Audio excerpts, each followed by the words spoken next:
According to the nonprofit Coral Guardian, coral reefs host about 25% of all the ocean's biodiversity.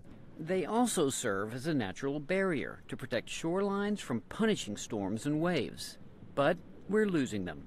We've seen mass coral bleaching taking place with an increasing frequency and increasing severity. And we're seeing all sorts of other impacts on marine life, and that's now.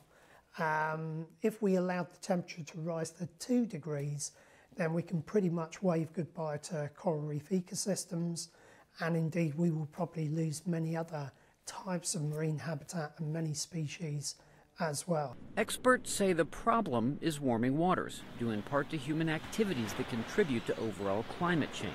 We've seen a global movement of marine life in order to try and track the temperatures that organisms like to live in. They're moving to the north or to the south, away from the equator.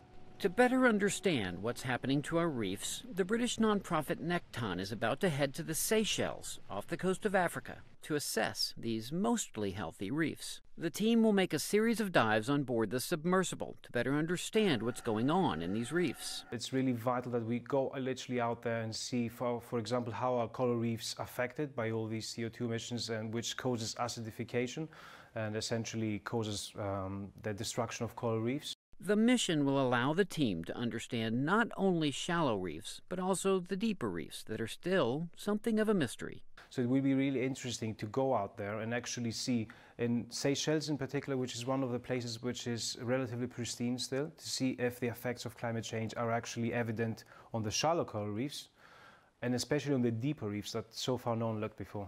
Alex Rogers, an Oxford professor working with Necton, says the information is vital, because saving the coral reefs and combating climate change is something the world has to tackle. We have to make a decision whether we go down a pathway of behaving responsibly, or we can continue on the pathway which we're currently on, in which case we're going to see probably a geological scale extinction in the ocean. And it's as simple as that. The 7-week expedition begins in March.